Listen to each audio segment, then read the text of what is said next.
Hello everyone, यहाँ पर हम ट्रस्ट से रिलेटेड एक और न्यूमेरिकल सॉल्व करने जा रहे हैं जो कि बहुत बेसिक न्यूमेरिकल है। लेकिन ट्रस्ट के न्यूमेरिकल कैसे सॉल्व करते हैं उसकी थोड़ी सी आपको अंडरस्टैंडिंग हो जाएगी। तो यहाँ पर लिखा देख सकते हैं, find the forces in the members A B A C B C of the trust. ये ए बी है, बी सी है और ये ए सी है। तो इनमें आपको फोर्सेस कैलकुलेट करना है, फाइंड आउट करना है, ठीक है। और यहाँ पे ये एंगल दिया है 30 डिग्री दिया है, ये 60 डिग्री दिया हुआ है, ठीक है। तो ये ऑब्वियसली ये कोई भी ट्रायंगल होता है, ठीक है, तो उसके तीनों एंगल का जो समेशन होता है वो कितना होता है 180 डिग्री, ठीक है। इन तीनों को मिला के 180 डिग्री हो जाए तो ये 60, ये 30, 90, ठीक है। तो ये ऑब्वियसली कितना होगा 90 होगा, ठीक है। ये समझ में आ गया आपको। अब दूसरा, आपको यहाँ पे 65 किलो न्यूटन लोड दिया हुआ है पॉइंट ए पे, जॉइंट ए पे, ठीक है। तो ट्रस्ट के जब भी न्यूमेरिकल सॉल्व करते हैं तो उसमें सबसे पहली चीज़ जो करनी होती है वो ये करनी होती है, आपको रिएक्शंस कैलकुलेट करने होते हैं, ठीक है। तो रिएक्शन आर बी निकालेंगे और यहाँ पर रिएक्शन आर सी कैलकुलेट करेंगे, ठीक है। तो सबसे पहले आपको बेसिकली क्या है, रिएक्शन कैलकुलेट करने के लिए ये जो 465 किलो न्यूटन लग रहा है इसको हम ट्रांसमिट कर देते हैं यहाँ पे पॉइंट डी पे, ठीक है। और जब आपको रिएक्शंस कैलकुलेट करनी होती हैं तो किसी भी एंड पॉइंट के अबाउट आपको मूवमेंट लेना होता है। तो चाहे हम इसके अबाउट मूवमेंट ले सकते हैं या इसके अबाउट मूवमेंट ले सकते हैं। जैसे अभी हमने इसके अबाउट मूवमेंट लिया है तो इसके अबाउट मूवमेंट लेंगे तो इसका मूवमेंट लिया प्लस ये फोर्स लग रहा है, ये इसका मूवमेंट लेंगे तो उसके लिए आपको डिस्टेंस चाहिए। मूवमेंट क्या होता है, फोर्स इंटू डिस्टेंस। तो सबसे पहले हमें ये डिस्टेंस कैलकुलेट करनी पड़ेगी और इसको कैलकुलेट करने के लिए हम ये डिस्टेंस कैलकुलेट करेंगे, फिर उसके बाद ये डिस्टेंस कैलकुलेट करेंगे। क्योंकि देखिए ये पूरी डिस्टेंस दी हुई है, किसी भी तरह से यदि हम ये डिस्टेंस कैलकुलेट कर लेंगे तो आपके पास ये डिस्टेंस आ जाएगी, क्योंकि इस पूरे में से आप इसको माइनस कर देंगे। तो वही प्रोसेस करते हैं। सबसे पहले हम ये फाइंड आउट करते हैं ये वाली डिस्टेंस, क्योंकि इससे आपका ये आ जाएगा, क्योंकि ये भी राइट एंगल ट्रायंगल है, ये हॉरिजॉन्टल लाइन है, ये वर्टिकल लाइन है, ये राइट एंगल ट्रायंगल है। तो आपका ये आ जाएगा तो आपका इससे ये आ जाएगा। तो अब आप इस वाले ट्रायंगल में देखिए, ये परपेंडिकुलर है, ये 90 डिग्री एंगल है, ठीक है। और आप इसको लेके चल रहे हैं, इसको और इस वाली साइड को, क्योंकि आपको ये कैलकुलेट करना है और इसकी वैल्यू आपको दी हुई है। तो ये क्या हो जाएगा, बेस हो जाएगा, ठीक है। यदि ये एंगल आप कंसीडर कर रहे हैं तो ये क्या हो गया, बेस हो गया, और ये क्या हो गया, हाइपोटेन्यूस हो गया, ठीक है। तो कॉस थीटा इक्वल्स क्या होता है, बेस अपॉन हाइपोटेन्यूस। तो बेस इसमें क्या है, ए बी, हाइपोटेन्यूस क्या है, बी सी। तो A B upon B C.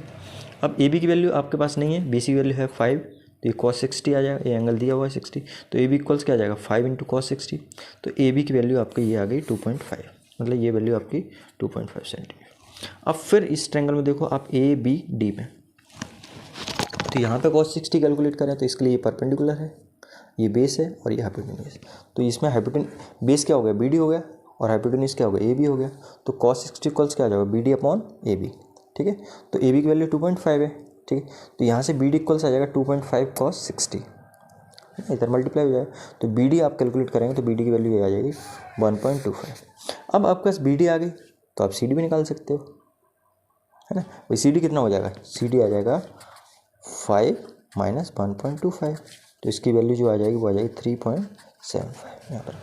अब हम सी के अबाउट मूवमेंट लेते हैं। अब देखिए ये रिएक्शन लग रहा है ऊपर की तरफ, रिएक्शन हमेशा ऊपर की तरफ लगेगा, तो इसको ऐसा कैसे रोटेट कराएगा, इस तरह से, मतलब क्लॉकवाइज मूवमेंट, ठीक है।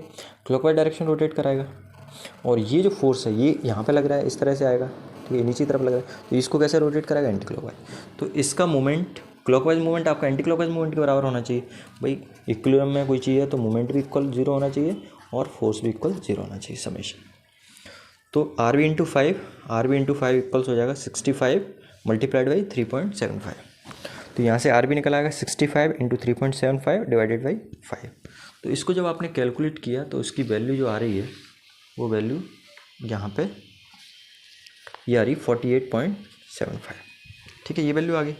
अब आर बी की वैल्यू ये आ गई, और ये फोर्स नीचे की तरफ जो फोर्स लग रहा है वर्टिकली डाउनवर्ड डायरेक्शन, वो 65 किलो न्यूटन लग रहा है। तो ये 65 किलो न्यूटन किसके बराबर होना चाहिए, R B plus R C. तो यहाँ पे देखेंगे आप R B plus R C equal 65 kilo newton. R B की वैल्यू आपने निकाली है, इस आर बी की वैल्यू आपने यहाँ पे पुटअप कर दिया, तो ये 48.75 प्लस आर सी इक्वल, तो आर सी की वैल्यू यहाँ से आ गई, है ना। मतलब आपको रिएक्शन दोनों जगह निकाल ली, आर बी निकाल ली, आर सी। रिएक्शन निकालने के बाद अगला प्रोसेस होता है, आप कोई जॉइंट कंसीडर करते हैं। तो मैंने ये जॉइंट ये वाला कंसीडर कर लिया, तो ये वाला जॉइंट मैंने कंसीडर किया बी। तो जॉइंट कंसीडर किया। अब यहाँ पे देखो ये फोर्स ऊपर की तरफ लग रहा है, रिएक्शन ऊपर की तरफ लगी, तो ऑब्वियसली यहाँ पे ये फोर्स लग रहा होगा नीचे की तरफ लगना चाहिए, तभी तो ये बैलेंस हो पाएगा, है ना। तो ये फोर्स लग रहा है। अब आप देखो इस फोर्स की यहाँ पे, ये फोर्स हम इसको नाम दे देते हैं एफ ए बी नाम दे दिया। अब इस एफ ए बी के दो कंपोनेंट हो जाएंगे, एक तो ये 60 डिग्री एंगल है तो ये भी 60 डिग्री एंगल हो जाएगा। एक कंपोनेंट इसका हॉरिजॉन्टल होगा, एक कंपोनेंट वर्टिकल होगा, ये 60 और एंगल के साथ वाला cos 60, F A B cos 60 हो जाएगा, ये एफ ए बी sin 60 हो जाएगा। तो एफ ए बी sin 60 है, ये वर्टिकली डाउनवर्ड डायरेक्शन लग रहा है, ये वर्टिकली अपवर्ड डायरेक्शन लग रहा है, ये दोनों क्या होना चाहिए, इक्वल होना चाहिए। तो रिजॉल्विंग फोर्सेस वर्टिकली, तो आर बी इक्वल्स क्या हो जाएगा, F A B sin 60। R B की वैल्यू है आपके पास, तो यहाँ से एफ ए बी की वैल्यू निकल आएगी। एफ ए बी इक्वल्स क्या हो जाएगा, आर बी अपॉन sin 60, तो आर बी 48.75 है अपॉन sin 60, तो एफ ए बी इक्वल्स हो जाएगा 56.29 किलो न्यूटन, ये वैल्यू निकल आएगी। ये कैलकुलेशन है, ये हो गया। अब इसके बाद ये कंपोनेंट, ये इस कंपोनेंट को कौन बैलेंस करेगा, यहाँ पे जो बी सी में फोर्स लग रहा होगा, तो एफ बी सी किसके बराबर हो जाएगा, आपका एफ बी सी हो जाएगा किसके equals, F A B cos 60 के बराबर। ठीक है, तो ये एफ बी सी निकला है। अब एक चीज़ और समझिए, ये इस जॉइंट के टुवर्ड्स लग रहा है, टुवर्ड्स लगेगा तो कंप्रेसिव है, और ये फोर्स जॉइंट से दूर की तरफ लग रहा है ना, बाहर की तरफ लग रहा है, तो बाहर की तरफ लगेगा तो ये टेंसाइल हो गया। ये निकला है एफ ए बी, आपका एफ ए बी निकला है, एफ बी सी निकला है। अब आपको एफ ए सी निकालना है, तो उसके लिए आप क्या करेंगे, जॉइंट सी को कंसीडर किया। जॉइंट सी को कंसीडर करने का मतलब ये जॉइंट सी है, इसको कंसीडर किया, तो यहाँ पे भी बेसिकली क्या होगा, ये नीचे आर सी लग रहा है, ये एफ ए सी लग रहा होगा, है ना, और ये सी डी, ठीक, ये एफ बी सी, ठीक, ये लग रहा होगा।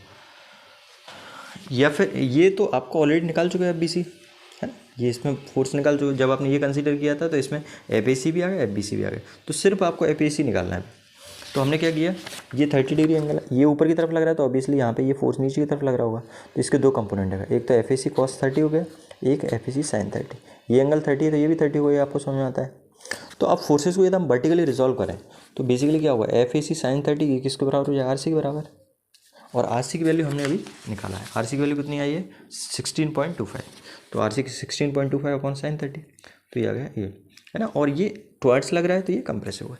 तो हमने इस तरह से सारे फोर्सेस निकाल लिए, सारे फोर्सेस का मतलब आर बी की वैल्यू निकाली है, ठीक है, आर सी की वैल्यू निकाली है, एफ ए भी निकाला है, ये एफ ए भी निकाला है कंप्रेसिव है, एफ बी सी निकाला है टेंसाइल है, और ये एफ ए सी कंप्रेसिव है। So thank you.